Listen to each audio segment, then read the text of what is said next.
Good morning, Western Heights family. It's Wednesday, and so I want to bring you another Wednesday Minister Moment.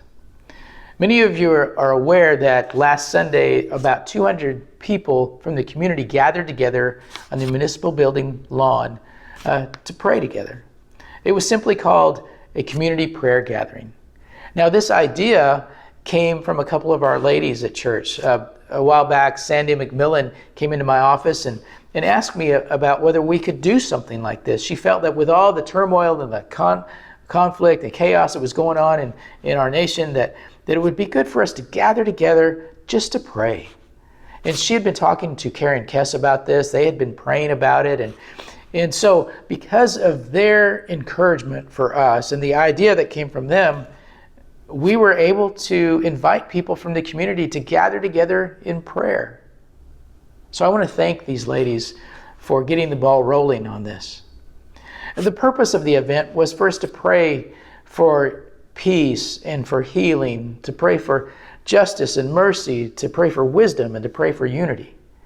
It was an opportunity for us to gather together, to focus on Jesus, and to bring our hearts and our minds together to pray for these things to our Father in heaven. It was really neat listening to these men as they read scripture and as they prayed from the heart. There was one gentleman who prayed, or actually who interviewed with the one of the local TV stations, and he made the comment. He said, we're all one race, and we all come from the same Father. The group that was out there came from different backgrounds, from different ethnicities, and came from different denominations. And so you might think that what we would do is focus on our differences. I mean, we could have done that. We could have, anytime you have different denominations, you know that you're going to have some differing opinions or differing interpretations of some scripture. But what we chose to do was to focus on what we had in common, and as a result of that, it was encouraging. In fact, many of the people came to me and said that they wanted to do this again, that they felt very encouraged by this, and they wanted us to do this again. And I heard that from a number of other people as well. Well, what was it that made it so encouraging? I think it was because rather than focusing on our differences, we focused on what we had in common. And what we had in common was the fact that we all are striving to follow Jesus. And so while we may struggle with some of those things and struggle with the differences, we focused on the things we had in common.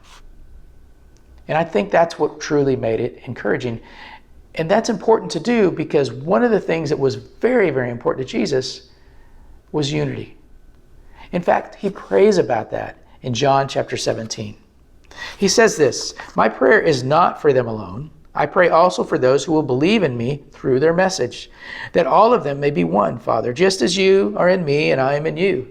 May they also be in us so that the world may believe that you have sent me. I have given them the glory that you gave me, that they may be one as we are one. And in them, I in them and you in me, may they be brought to complete unity, to let the world know that you sent me and have loved them even as you have loved me." How will people know that Jesus has been sent by God? If his children love one another and are one. That the unity that we show when we find that common ground helps others to see Jesus more clearly. So my encouragement to you is this: find the common ground. And be sure to show the love of Jesus to your brothers and sisters and to others who are around you. Try to promote unity rather than division. And in doing that, you'll help others to see Jesus more clearly. I hope that you have a great day, that you're encouraged by this message, and that you'll be blessed.